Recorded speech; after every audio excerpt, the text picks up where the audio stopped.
देखिए बेटा, ये भौतिक जगत का ही चैप्टर है। बीच में हमने आपको कुछ क्वेश्चंस करवा दिए थे, छोटे छोटे एक एक नंबर के क्वेश्चन, इंपॉर्टेंट क्वेश्चन करवाए थे।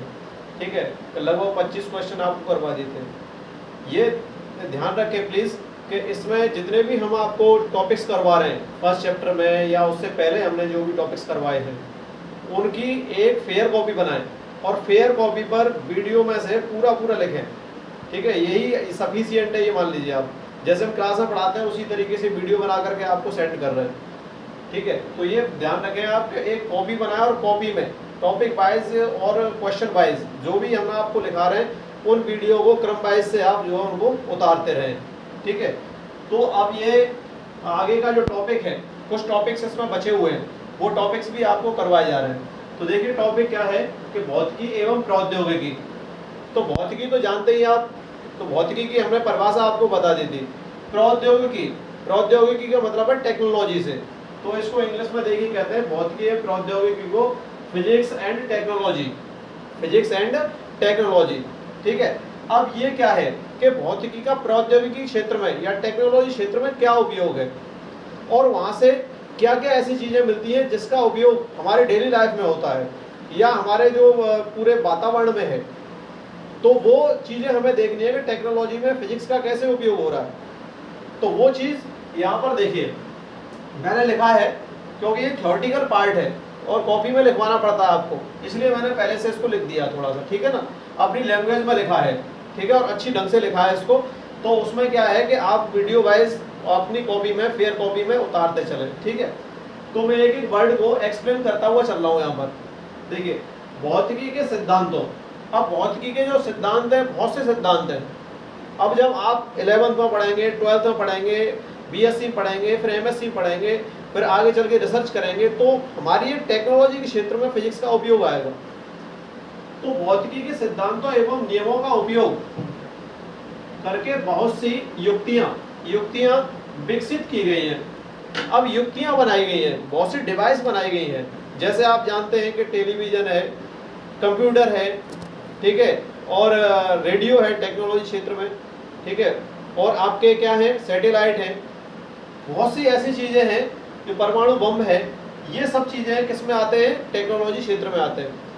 तो यहाँ से देखें कि भौतिकी के सिद्धांत और नियमों का उपयोग करके बहुत सी युक्तियाँ विकसित की गई हैं, डिवाइस बनाई गई हैं।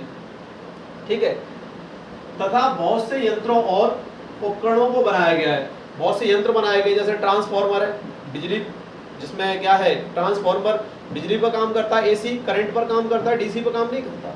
ठीक है, इसमें बहुत सी डिवाइस बनाई गई है हमारे, चाहे किसी क्षेत्र में ले लें आप, तो उपकरणों का बनाया गया है। उपकरण ही बनाए गए, जैसे वर्नियर कैलिपर्स है, पिच मापी है, स्क्रू गेज जिसको कहते हैं, और स्पेरोमीटर है। तो बहुत से उपकरण ऐसे हैं जिनको बनाया गया है। ठीक है, आप बहुत सी चीज़ों को लंबाई मापने के लिए, चौड़ाई मापने के लिए, या फिर किसी भी क्षेत्र में ले लें आप, तो उनको सबको उपकरणों को विकसित किया गया, डिवाइस भी बनाई गई हैं। तो यहाँ से भौतिकी के सिद्धांतों और नियमों का उपयोग करके बहुत सी युक्तियाँ विकसित की गई हैं तथा बहुत से यंत्रों और उपकरणों को बनाया गया है। भौतिकी के उपयोग से, भौतिकी का उपयोग मतलब फिजिक्स के उपयोग से मानव जीवन अत्यंत लाभान्वित हुआ है। अब आप, मानव जीवन लाभान्वित क्यों हुआ है, क्योंकि आप जानते हैं कि एसी होता है ना, एयर कंडीशनर, ठीक है, फ्रिज है, वॉशिंग मशीन है, ठीक है, हमारे डेली लाइफ में यूज आने वाले उपकरण हैं, वो किस पर, विद्युत पर काम करते हैं। तो विद्युत पर जो काम करते हैं उनको भी किसके द्वारा, हमारे मानव जीवन में उपयोग करते हैं। अब सैटेलाइट है, तो सैटेलाइट के थ्रू हम बहुत सी वर्ल्ड से आने वाली इंफॉर्मेशंस हमें आसानी से मिल जाती है। तो बहुत सी ऐसी चीज़ें हैं जो मानव के लिए क्या है कि उसके मानव जीवन को अत्यंत सुखद बना दिया है। किसने बना दिया, फिजिक्स ने बना दिया टेक्नोलॉजी क्षेत्र में। तो भौतिकी के उपयोग से मानव जीवन अत्यंत लाभान्वित और उन्नत हुआ है। पहले लोग, प्राचीन काल में आप देखते थे, प्राचीन काल की भी टेक्नोलॉजी बहुत हाई थी। ठीक है, तो ये ध्यान रखें कि हमेशा विज्ञान जो फिजिक्स है वो टेक्नोलॉजी क्षेत्र में बहुत उन्नत हो रही है। अब विदेशों में आप देखें अच्छी अच्छी टेक्नोलॉजी, मिसाइल बनाई गई है। ठीक है, तो मिसाइलें क्या है, मिसाइलें एक स्थान से छोड़कर दूसरे स्थान पर चली जाती हैं। हेलीकॉप्टर हैं, ठीक है, और आपके एरोप्लेन हैं, ये सब क्या है। तो भौतिक विज्ञान की सभी शाखाओं के विकास में भौतिक विज्ञान की बहुत सी शाखाएं पीछे हम पढ़ा चुके हैं आपको, ठीक है। भौतिक विज्ञान की सभी शाखाओं के विकास में महत्वपूर्ण योगदान है। बहुत सी जो विज्ञान की शाखा है, ब्रांच है, उसमें किसका योगदान है? फिजिक्स का बहुत बड़ा योगदान है, महत्वपूर्ण योगदान है। इस संबंध में कुछ निम्न उदाहरण प्रस्तुत हैं। हम कुछ यहाँ से उदाहरणों के थ्रू आपको बता रहे हैं कि कैसे कैसे इस भौतिक विज्ञान का उपयोग किस क्षेत्र में कैसे हो रहा है, ठीक है। कुछ मैंने 6 पॉइंट यहाँ पर लिख दिए हैं अपनी लैंग्वेज में, तो उन 6 पॉइंटों को मैं आपके सामने एक्सप्लेन कर रहा हूँ। तो यहाँ से देखिए, भौतिकी के सिद्धांतों नियमों का उपयोग करके बहुत सी युक्तियां विकसित की गई हैं तथा बहुत से यंत्रों और उपकरणों को बनाया गया है। भौतिकी के उपयोग से मानव जीवन अत्यंत लाभान्वित और उन्नत हुआ है। भौतिक विज्ञान की सभी शाखाओं के विकास में महत्वपूर्ण योगदान है। इस संबंध में कुछ निम्न उदाहरण प्रस्तुत हैं। नंबर 1 उदाहरण देखिए, ये वाला, ठीक है। फैराडे, माइकल फैराडे वैज्ञानिक का नाम है। तो माइकल फैराडे जो है, इस वैज्ञानिक की जो देन है, इसके जो इसने जो रिसर्च की है, वो उसका उपयोग आपके सीनियर में आएगा। तो लेकिन यहाँ पर हुआ क्या कि फैराडे के विद्युत चुंबकीय प्रेरण के सिद्धांत के आधार पर फैराडे ने विद्युत चुंबकीय प्रेरण के 2 सिद्धांत दिए थे, जो बोर्ड में भी कई बार पूछे गए हैं। तो यहाँ लिखा है हमने कि फैराडे के विद्युत चुंबकीय प्रेरण के सिद्धांत के आधार पर, अगर हम उस पर बात करें, फैराडे के विद्युत चुंबकीय प्रेरण सिद्धांतों के आधार पर बात करें, पर ही विद्युत ऊर्जा का उत्पादन किया जाता है। किसका उत्पादन किया जाता है? विद्युत ऊर्जा का, इलेक्ट्रिक एनर्जी का उत्पादन किसके द्वारा किया जाता है? फैराडे के विद्युत चुंबकीय प्रेरण संबंधी नियमों के आधार पर किया जाता है। यह विद्युत ऊर्जा आधुनिक प्रौद्योगिकी का मूल आधार है, ठीक है। आधुनिक जो प्रौद्योगिकी है, आधुनिक मतलब जो है बिल्कुल इस समय की जो टेक्नोलॉजी है, उसका ये क्या है? ये मूल आधार माना गया है। किसको माना गया है? फैराडे के विद्युत चुंबकीय प्रेरण संबंधी नियमों को, जिसके आधार पर क्या है कि विद्युत ऊर्जा का उत्पादन किया जा रहा है, ठीक है। अब विद्युत ऊर्जा का उत्पादन आप देखते हैं, राजस्थान के अंदर रावत भाटा एक जगह है, वहां पर रावत भाटा है कोटा के पास में, वहां पर विद्युत ऊर्जा का उत्पादन हो रहा है, जो हमारे घरों तक लाइट पहुंच रही है। यूपी में है नरोरा है, ठीक है, कलपक्कम है, बहुत सी ऐसी जगह है जहां पर के विद्युत ऊर्जा का उत्पादन हो रहा है, और पूरे हमारे इंडिया को वहां से लाइट मिल रही है, बिजली मिल रही है, ठीक है। तो मैंने यहाँ बताया कि फैराडे के विद्युत चुंबकीय प्रेरण के सिद्धांत के आधार पर ही विद्युत ऊर्जा का उत्पादन किया जाता है। यह विद्युत ऊर्जा आधुनिक प्रौद्योगिकी का मूल आधार है। ये पहला पॉइंट हुआ। अब हम दूसरे पॉइंट की बात करते हैं थर्मोडायनेमिक्स में। थर्मोडायनेमिक्स ऊष्मागतिकी में, ये ऊष्मागतिकी एक ब्रांच है भौतिक विज्ञान की। ऊष्मागतिकी क्या है? ब्रांच है, इसमें ताप और ऊष्मा आते हैं। इसमें क्या है कि ऊष्मागतिकी के अध्ययन से ऊष्मा का, ऊष्मा इंजन, ऊष्मीय इंजन है, और प्रशीतक, प्रशीतक मतलब रेफ्रिजरेटर, फ्रिज जिसको कहते हैं, उसका क्या हुआ है? आविष्कार हुआ है, विकास किया गया है। तो यहाँ पर हमने लिखा है ऊष्मागतिकी के नियमों के अध्ययन के आधार पर, ऊष्मागतिकी के जो नियम है उनको अध्ययन करें। ऊष्मागतिकी का प्रथम नियम, ऊष्मागतिकी का द्वितीय नियम, ऊष्मागतिकी का तृतीय नियम, ये ऊष्मागतिकी के 3 नियम होते हैं। तो इनके नियमों के आधार पर क्या किया गया है कि ऊष्मीय इंजन बनाया गया है। कार्नो का ऊष्मीय इंजन 11th क्लास में आएगा, कार्नो का ऊष्मीय इंजन, उसका विकास किया गया, ठीक है। और एक प्रशीतक, प्रशीतक मतलब रेफ्रिजरेटर, फ्रिज जिसको कहते हैं, घरों में फ्रिज होता है, उसका निर्माण भी किया गया है। ऊष्मागतिकी के नियमों के अध्ययन के आधार पर ही ऊष्मा इंजन एवं प्रशीतक का विकास हुआ है। ये 2 पॉइंट हो गए आपके, ठीक है। अब बेटा तीसरे पॉइंट की बात करें, यहाँ पर इलेक्ट्रॉनिक्स में बात करें। इलेक्ट्रॉनिक्स आप जानते हैं, रेडियो है, टीवी है, ठीक है, ये सब क्या है? इलेक्ट्रॉनिक्स, कंप्यूटर हैं, ये क्या है? एक इलेक्ट्रॉनिक्स में आते हैं। तो इलेक्ट्रॉनिक्स का अध्ययन करने से टीवी एवं कंप्यूटर आदि का निर्माण संभव हुआ है। किसका निर्माण संभव हुआ? क्या क्या बनाए गए हैं? टीवी और कंप्यूटर बनाए गए हैं। ये किस में आते हैं? इलेक्ट्रॉनिक क्षेत्र में आते हैं। इलेक्ट्रॉनिक्स का अध्ययन करने से टीवी एवं कंप्यूटर आदि का निर्माण संभव हुआ है, टीवी और कंप्यूटर बनाए गए हैं। अब नंबर 4थे पॉइंट की बात करें, देखिए यहाँ पर 4था पॉइंट हमने लिखा है कि नाभिकीय विखंडन की घटना के आधार पर। नाभिकीय विखंडन क्या होता है? ठीक है, नाभिकीय विखंडन, विखंडन का मतलब है कि एक बड़ा नाभिक मध्यम द्रव्यमान के 2 या 2 से अधिक छोटे नाभिकों में टूटने की घटना नाभिकीय विखंडन कहलाती है। एक बड़ा नाभिक है और वो क्या है कि विस्फोट के बाद वो छोटे छोटे टुकड़ों में या छोटे छोटे नाभिकों में विभाजित हो जाता है, तो उस घटना को क्या कहते हैं? नाभिकीय विखंडन कहते हैं।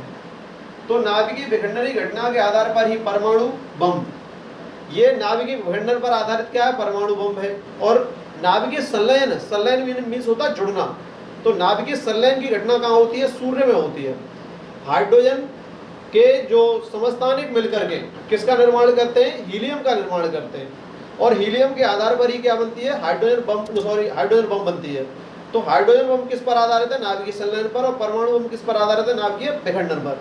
विखंडन माने टूटना, संलयन माने जुड़ना होता है। तो नाभिकीय विखंडन की घटना के आधार पर ही परमाणु बम, परमाणु ऊर्जा का उत्पादन, परमाणु ऊर्जा का क्या हो रहा है यहाँ पर? उत्पादन। नाभिकीय पनडुब्बियों का निर्माण हुआ है। किसका निर्माण हुआ? नाभिकीय पनडुब्बियों का। तो हमने लिखा है यहाँ पर नाभिकीय विखंडन की घटना के आधार पर ही परमाणु बम, परमाणु ऊर्जा का उत्पादन, नाभिकीय पनडुब्बियों का निर्माण हुआ है। ठीक है, ये 4 पॉइंट हो गए। अब 5वें पॉइंट की बात करें। 5वां पॉइंट है प्रकाश विद्युत प्रभाव। प्रकाश विद्युत प्रभाव से क्या होता है? देखिए 5वां पॉइंट, प्रकाश विद्युत प्रभाव का उपयोग करके सौर ऊर्जा को विद्युत ऊर्जा में बदला जा सकता है। सौर ऊर्जा, अब विद्युत ऊर्जा क्या है? आपने सोलर प्लेट सुनी होगी। जैसे कि किसी स्टेशन पर ऊपर जो है, स्टेशन की छत के ऊपर सोलर प्लेट लगी रहती है। तो सोलर प्लेट से क्या है कि वो दिन के सूर्य के प्रकाश से चार्ज होती है। सूर्य के प्रकाश से चार्ज होने से उससे क्या मिलती है? सौर ऊर्जा। और सौर ऊर्जा किस में कन्वर्ट हो जाती है? विद्युत ऊर्जा में कन्वर्ट हो जाती है। ठीक है, तो यहाँ पर हमने लिखा है कि प्रकाश विद्युत प्रभाव का उपयोग करके सौर ऊर्जा को विद्युत ऊर्जा में बदला जा सकता है, जिसके द्वारा सौर बैटरी, सौर बैटरी कौन सी बैटरी? सौर बैटरी, सूर्य की बैटरी जो होती है, सौर पंप और सौर चालित वाहनों का निर्माण संभव हुआ है। ठीक है, किससे हुआ है? ये सौर ऊर्जा को विद्युत ऊर्जा में बदला जा सकता है। किसके द्वारा? प्रकाश विद्युत प्रभाव के द्वारा। प्रकाश विद्युत प्रभाव ये 13वां चैप्टर है और 12th क्लास में है ये। ठीक है, अब ये 5 पॉइंट हो गए। 6वां पॉइंट देखें, गुरुत्वाकर्षण एवं गति के नियमों के अध्ययन से। गुरुत्वाकर्षण का नियम किसने दिया था? सर आइजैक न्यूटन ने दिया था। और फिर उसके बाद क्या है? गति के नियम। गति के नियम भी न्यूटन ने दिए थे, तो गति विषयक नियम थे। तो गुरुत्वाकर्षण एवं गति के नियमों के अध्ययन से अंतरिक्ष यानों, अंतरिक्ष यान होते हैं, सैटेलाइट अलग चीज है। अंतरिक्ष यान है जिसमें कि बैठ करके जो हमारे वैज्ञानिक है वो अंतरिक्ष में जाते हैं, उनको अंतरिक्ष यान कहते हैं। ठीक है, अंतरिक्ष यान एवं कृत्रिम उपग्रहों का प्रेक्षण संभव हुआ है। कृत्रिम उपग्रह 2 तरीके के सैटेलाइट होते हैं, एक तो होते हैं प्राकृतिक उपग्रह और एक होता है कृत्रिम उपग्रह। प्राकृतिक उपग्रह वे होते हैं जो प्रकृति से हमें मिलते हैं, जैसे चंद्रमा एक प्राकृतिक उपग्रह है। चंद्रमा क्या है? एक प्राकृतिक उपग्रह माना गया है। लेकिन कृत्रिम उपग्रह कौन से हैं? जो मानव द्वारा निर्मित उपग्रह हैं वो कृत्रिम उपग्रह कहलाते हैं। तो उसका क्या है कि गुरुत्वाकर्षण एवं गति के नियमों के अध्ययन से अंतरिक्ष यान एवं कृत्रिम उपग्रहों का प्रेक्षण संभव हुआ है। किसके द्वारा हुआ है? गुरुत्वाकर्षण एवं गति के नियमों के आधार पर। किसका किसका? अंतरिक्ष यान एवं कृत्रिम उपग्रहों का, सैटेलाइट का ऊपर भेजना संभव हुआ है। ये 6 पॉइंट हैं जो इसमें भौतिकी एवं प्रौद्योगिकी के पॉइंट है। तो ये हमारी भौतिकी प्रौद्योगिकी क्षेत्र में इस प्रकार उपयोग में लाई जाती है और इसका बहुत ही उपयोग है। डेली लाइफ में भी उपयोग है और हमारे वायुमंडल में भी उपयोग है। तो हमारे मतलब काफ़ी क्षेत्रों में, टेक्नोलॉजी क्षेत्र में इसका उपयोग माना जाता है। अब नेक्स्ट टॉपिक है भौतिकी का समाज से संबंध। भौतिकी का समाज से कैसे संबंध होता है, इसको इंग्लिश में कहते हैं physics in relation to society. हमारे समाज से किस प्रकार भौतिकी विज्ञान का संबंध है, वो चीज़ हमने यहाँ पर लिखा है, वो मैं एक्सप्लेन कर रहा हूँ। देखिए, ठीक है, एक एक वर्ड को आप सुनते जाएं और अपनी कॉपी में जिस तरीके से मैं लिखा रहा हूँ उसी तरीके से लिखें। ठीक है, देखिए, विज्ञान की सभी शाखाएं, विशेषकर भौतिक विज्ञान से समाज का बहुत गहरा संबंध है। यहाँ मैंने लिखा है कि विज्ञान की सभी शाखाओं, विशेषकर भौतिक विज्ञान का समाज से क्या है? गहरा संबंध है, बहुत गहरा संबंध है। विज्ञान ने न केवल मानव जीवन पद्धति में क्रांतिकारी परिवर्तन किए हैं, बल्कि अपितु मनुष्य की विचारधाराओं तथा मान्यताओं में भी आश्चर्यजनक बदलाव किए हैं। जो भौतिक विज्ञान है उसने मानव जीवन में क्रांतिकारी परिवर्तन तो किए ही किए हैं, लेकिन क्या है कि मनुष्य की विचारधाराएं बदली है, मान्यताओं में भी आश्चर्यजनक क्या किए हैं, बदलाव किए हैं। ठीक है, वो क्या है देखिए, भौतिकी के सिद्धांतों एवं नियमों के आधार पर बहुत से उपकरणों यंत्रों तथा युक्तियों का निर्माण हुआ है। ये मैंने पीछे वाले टॉपिक में भी बताया था कि भौतिकी के सिद्धांतों एवं नियमों के आधार पर उपकरण बनाए गए हैं, युक्तियां बनाई गई हैं, ठीक है, और यंत्र बनाए गए हैं, भौतिक विज्ञान का उपयोग करके बनाया गया है। इन्होंने मानव जीवन को आसान बनाया। अब मानव जीवन को आसान बना दिया है, वो किस प्रकार बनाया है वो चीज देखेंगे आप। तो मैंने यहाँ लिखा है भौतिकी के सिद्धांतों एवं नियमों के आधार पर बहुत से उपकरणों, यंत्रों तथा युक्तियों का निर्माण हुआ है जिन्होंने मानव जीवन को आसान बनाया है। हमारे जो डेली लाइफ में, हमारे जीवन में बहुत से बदलाव तो किए ही किए हैं, लेकिन उसके हमारे जीवन को आसान और कर दिया है। जैसे ऊष्मीय इंजन का आविष्कार किया गया, ठीक है, टेलीफोन है, मोबाइल फ़ोन है, ठीक है, फैक्स मशीन है। इससे हम क्या है कि हर एक स्थान से दूसरे स्थानों के संदेश को भेज सकते हैं। उदाहरण के लिए संचार क्षेत्र में बात करें, कम्युनिकेशन सिस्टम में बात करें, संचार क्षेत्र में जैसे टेलीफोन आ गया, तो टेलीफोन क्या है कि घरों में पहले फ़ोन लगा करते थे, जो वायर वाले फ़ोन थे, तार वाले फ़ोन थे, तो उसको हम टेलीफोन कहते थे। तो टेलीफोन से सूचना एक स्थान से दूसरे स्थान पर पहुंच जाएगी। मान लो जयपुर है, जयपुर, या मान लो कहीं दिल्ली है, या दिल्ली से बॉम्बे बात करनी है तो उससे बात करते थे पहले, ठीक है, और बड़े बड़े शहरों से छोटे शहर में, या छोटे शहर से बड़े शहरों में भी बात कर लेते थे टेलीफोन के द्वारा। टेलीफोन, फैक्स के द्वारा हम पहले इंफॉर्मेशन भेजते थे। जैसे कोई कागज़ पर हमने कोई इंफॉर्मेशन लिखी, उसको हमें दूसरे स्थान पर भेजना है तो फैक्स करते हैं। तो फैक्स, मोबाइल फ़ोन तो आप यूज़ करते ही हैं, ठीक है, कंप्यूटर है आदि के द्वारा एक स्थान से दूसरे स्थान तक बहुत कम समय में सूचनाओं को प्रेषित किया जा सकता है। बहुत ही कम समय में हम एक स्थान से दूसरे स्थान पर सूचनाओं को प्रेषित करते हैं। पहले क्या था कि जब ये उपकरण नहीं थे तो उस समय क्या था कि हम लेटर लिखते थे, चिट्ठियां लिखते थे, तो चिट्ठियों को मतलब पोस्ट ऑफिस में डालते थे, वो 8 दिन बाद पहुंचती थी। मान लो आपके पिताजी को चिट्ठी भेजनी है, आप मतलब, या पिताजी आपके सर्विस में है कहीं भी, तो वो चिट्ठी जब आपके घर को भेजते थे तो उनको कम से कम पहुंचने में उस चिट्ठी को 8-10 दिन लग जाते थे। और अब तो मोबाइल पर आप तुरंत फेस टू फेस बात कर सकते हैं। इसी सिद्धांत के आधार पर प्रशीतक आप जानते ही, मैंने बता दिया कि रेफ्रिजरेटर है, ठीक है, और ऊष्मा इंजन बनाए गए हैं। ऊष्मीय इंजन बनाए गए हैं, जैसे पेट्रोल इंजन है, डीजल इंजन है, ठीक है, भाप इंजन है।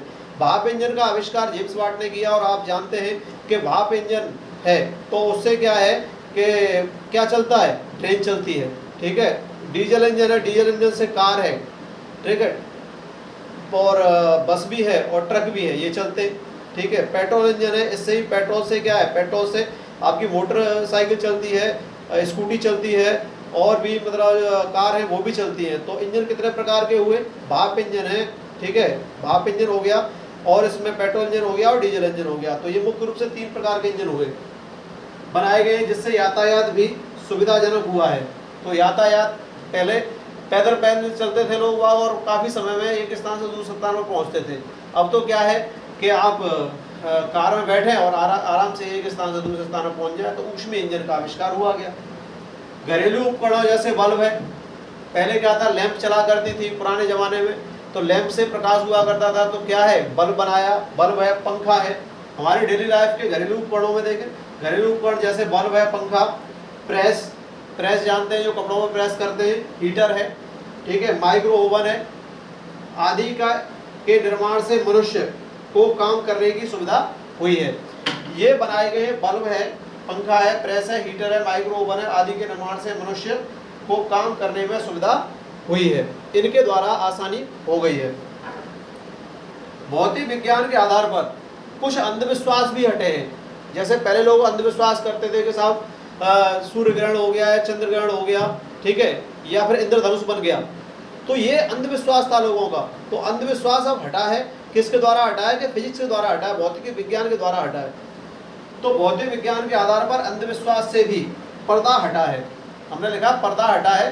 पहले क्या था, अंधविश्वास माने जाते थे जब विज्ञान लोगों में जानते नहीं थे तब, और अब लोग जो फिजिक्स का यूज़ करने लग गए तो अंधविश्वास हट गया है। जैसे इंद्रधनुष का बनना, ठीक ठीक है। इंद्रधनुष किस प्रकार बनता है, तो इंद्रधनुष दो प्रकार का होता है, ये सीनियर में है, ऑप्टिक्स में, ठीक है, रे ऑप्टिक्स में। तो इंद्रधनुष का बनना, सूर्य ग्रहण का होना, कि सूर्य ग्रहण किस प्रकार होता है, और ज्वार भाटा आना और चंद्र ग्रहण का होना, ठीक है। तो ज्वार भाटा आना, चंद्र ग्रहण होना, सूर्य ग्रहण होना, इंद्रधनुष बनना, ये सब से क्या है कि भौतिक विज्ञान ने मानव जीवन में जो अंधविश्वास था उससे पर्दा हटा दिया है। इन सभी तथ्यों के आधार पर हम कह सकते हैं कि भौतिकी का समाज से बहुत गहरा संबंध है। जो हमने यहाँ लिखा है कि विज्ञान की सभी शाखाएं विशेषकर भौतिक विज्ञान से समाज का बहुत गहरा संबंध है। वो गहरा संबंध किस प्रकार है, वो यहाँ पर हमने आपको एक्सप्लेन कर दिया। तो इस सभी तथ्यों के आधार पर हम कह सकते हैं कि भौतिकी का समाज से बहुत गहरा संबंध होता है। तो ये दो टॉपिक मैंने आपको कराए। पहला टॉपिक था भौतिकी और प्रौद्योगिकी, ठीक है, फिजिक्स एंड टेक्नोलॉजी, और दूसरा ये टॉपिक है physics in relation to society, भौतिकी का समाज से संबंध, मानव जीवन से किस प्रकार संबंध है। तो बेटा ये दो टॉपिक हो गए आपके। तो ये पहले चैप्टर में ही है, ठीक है ना, अभी पहला चैप्टर फिनिश नहीं हुआ है, अभी कुछ इसमें टॉपिक बचे हुए हैं, वो मैं आपको करा दूंगा। और पीछे जो एक्सरसाइज के क्वेश्चंस थे वो मैंने आपको सॉल्व करवा दिए। Thanks for you.